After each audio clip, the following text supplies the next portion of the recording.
Hello,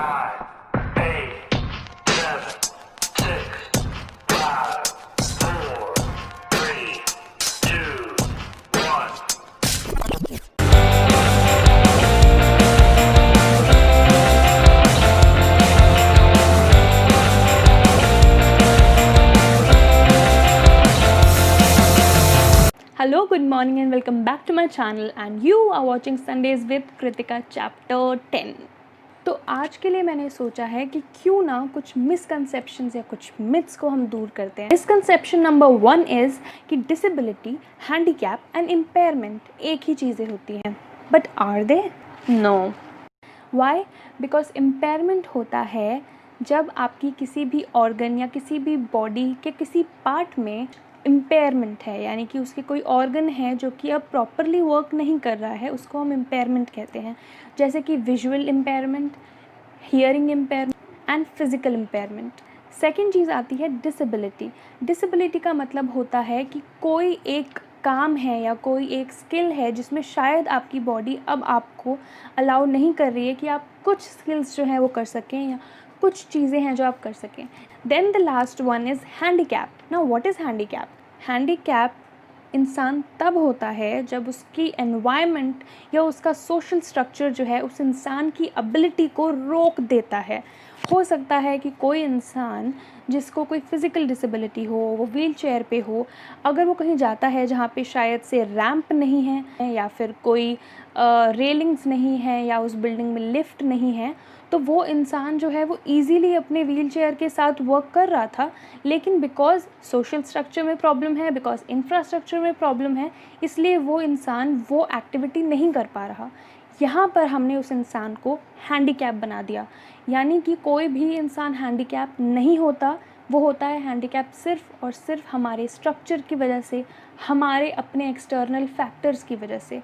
तो ये हमारी ड्यूटी है कि हम अपनी तरफ से पूरी इंक्लूजन करें, चाहे वो फिज़िकल इंक्लूजन हो यानी कि रैंप्स बनाना, रेलिंग्स बनाना, ब्रेल्स लिखवाना, या फिर हो इंक्लूजन एटीट्यूडनल। हम अपने दिमाग से इंक्लूजन को सामने लाएं ताकि जिन लोगों को कोई डिसेबिलिटी है भी वो कभी हैंडीकैप ना बने। तो ये है डिफरेंस हैंडीकैप, इम्पेयरमेंट और डिसेबिलिटी के बीच में। Now the second misconception is कि जो लोग को विजुअल इम्पेयरमेंट होती है या जो लोग ब्लाइंड होते हैं उन लोगों को कोई सिक्स सेंस आती है, लेकिन सिक्स सेंस नहीं होती है। द थिंग इज़ कि जब कोई इंसान की कोई एक सेंस जो है वो थोड़ा कम वर्क करती है या वर्क नहीं करती है, तो उसकी जगह बाकी सेंसेस ऑप्टिमाइज़ होके और ऑगमेंट होके बहुत ज़्यादा यूज़ करती हैं अपनी बाकी सेंसेस को।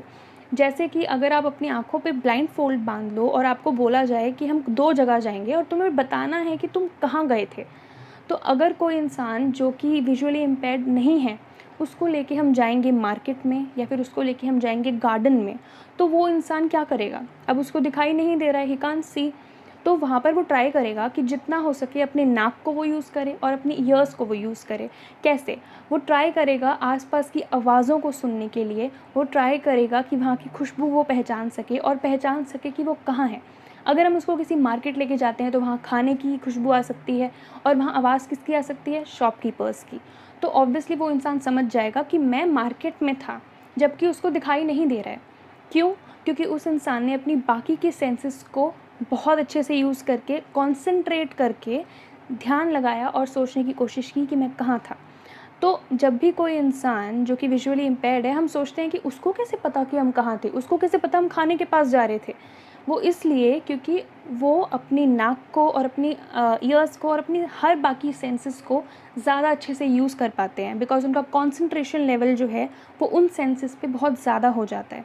तो इट्स नॉट कि उनके पास सिक्स सेंस है, बिना दिखे उन्हें कैसे पता लग रहा है, उनको पता लग रहा है because they are using the other senses to the maximum. The third misconception is कि जो लोगों को कोई डिसेबिलिटी होती है कांट वर्क, नहीं, लेकिन ऐसा नहीं होता है, दे कैन वर्क। जैसे कि मैंने पिछली वीडियोज़ में काफ़ी एग्जाम्पल्स आपको दिए थे, जिसमें कि कोई लोग हैं जिनको कोई डिसेबिलिटीज़ होने के बावजूद दे एज्ड इन देयर फील्ड्स और उन्होंने बहुत अच्छा काम किया था।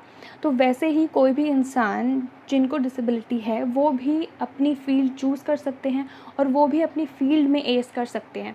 अब हाँ, होता है कि कुछ केसेस में जिधर कुछ कॉग्निटिव डेफिशिएंसीज़ हैं या कुछ कॉग्निटिव एबिलिटी जो है वो थोड़ी कम है, वहाँ पर हम बच्चों को वोकेशनल ट्रेनिंग दे सकते हैं। और एक बहुत अच्छी चीज़ ये भी है कि बहुत सारी कंपनीज़ और बहुत सारे होटल्स वगैरह जो हैं वो अपने होटल्स में और अपनी कंपनीज़ में कुछ परसेंटेज रखते हैं जो कि वो जहाँ पर पर्सन्स विद डिसेबिलिटी को जगह देते हैं। And it's a great initiative. I think पूरे इंडिया में हर जगह ये होना चाहिए। और जो लास्ट मिसकंसेप्शन है वो है कि जिन लोगों को डिसेबिलिटी होती है, या तो हम उनको ऐसे देखते हैं जैसे कि ओ बेचारे, या तो फिर हम उन्हें ऐसे देखते हैं कि वाओ शी और ही इज़ सो करेजियस, अगर ये कर सकते हैं तो हम क्यों नहीं कर सकते हैं। बहुत सारे आपने मोटिवेशनल कोट्स देखे होंगे और बहुत सारे मोटिवेशनल आपने थॉट्स देखे होंगे जहाँ पर पिक्चर्स शेयर की जाती हैं, जो मैं अभी यहाँ शेयर कर रही हूँ। तो ऐसी पिक्चर्स शेयर करी जाती हैं और बोला जाता है कि सी ये इनको कोई डिसेबिलिटी है एंड और ये भी कर रहे हैं, ये वो भी कर रहे हैं, सी अगर ये कर सकते हैं तो आप क्यों नहीं कर सकते हो। तो इससे क्या होता है, जब हम इन्हें देखते हैं तो हम सोचते हैं इनको तो ये डिसेबिलिटी है, फिर भी देखो ये क्या कर रहे हैं और मैं क्या कर रहा हूँ अपनी लाइफ में। हो सकता है मैं ऐसा हो सकता था, लेकिन मैं ऐसा नहीं हूँ, मेरे को डिसेबिलिटी नहीं है, तो मुझे तो इससे बेटर करना चाहिए, मैं इससे भी अच्छा कर सकता हूँ। आई डोंट नो कि आप ये चीज़ें अपने आप से बोलते होगे कि नहीं, बट सबकॉन्शियसली ऐसे थॉट्स हमारे दिमाग में यही चीज़ें डालते हैं। हमें लगता है कि अगर इनको डिसेबिलिटी है, ये इतना कुछ कर रहे हैं, तो हम क्यों नहीं कर सकते। तो हम ये चीज़ें क्यों कर रहे हैं, हम ऐसी चीज़ें पोस्ट क्यों करते हैं, या ऐसी चीज़ों से मोटिवेशन क्यों लेना चाहते हैं। करेजियस वो तब होगा जब वो कुछ करेजियस करके दिखाए आपको।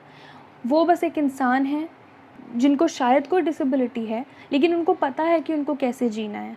वो अपने टैलेंट्स को आगे लेकर आ रहे हैं, वो अपने टैलेंट्स पे वर्क कर रहे हैं। ज़रूरी नहीं है कि कोई इंसान जिसको डिसेबिलिटी है आप उसको पहले ही करेजियस बना दो। आई मीन उन्हें शो करने दीजिए अपना टैलेंट, उन्हें बनने दीजिए, उसके बाद आप उनको एज अ पर्सन ही ट्रीट करिए, और यही वो चाहते हैं। So that's it for today. So इतने मिथ्स बहुत हैं, एंड आई थिंक अगर ये मिथ्स सच में आपकी लाइफ में से क्लियर हो जाते हैं तो it's really really big deal for me. And last चीज़, ये सब देखकर आपको क्या फ़ायदा है, आप क्या कर सकते हो इन वीडियोस को देखकर, दैट इज़ कि मैं चाहती हूँ कि हर कोई, हम इंसान जब हम बाहर जाएं तो हमें पता हो कि हमें कोई भी इंसान है जिनको डिसेबिलिटी है उनको हमें कैसे उनके साथ रहना है। और अगर आप कभी भी उनकी कोई भी हेल्प करना चाहते हैं, आपको लगता है कि शायद उनको कुछ करने में डिफ़िकल्टी आ रही है, तो जाते ही डायरेक्ट उनकी हेल्प नहीं करनी है। यू हैव टू बी कामली, आपको उनसे परमिशन लेनी है कि लिसन, आई थिंक आपको कुछ प्रॉब्लम हो रही है क्या मैं हेल्प कर सकता हूँ, या क्या मैं हेल्प कर सकती हूँ।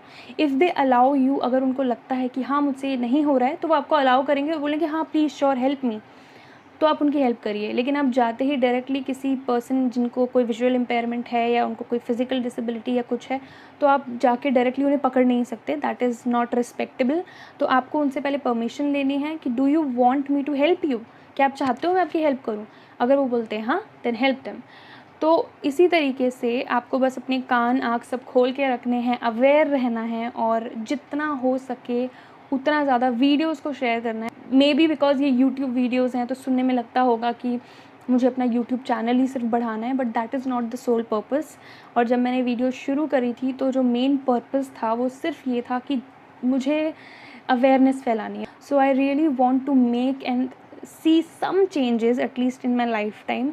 तो अगर मैं वो कुछ चेंजेस लाइफ में ला सकूँ, और अगर मैं कुछ भी चेंज कर सकूँ, तो I will be really glad. तो share these videos, keep liking, keep supporting, and stay inclusive. Bye bye.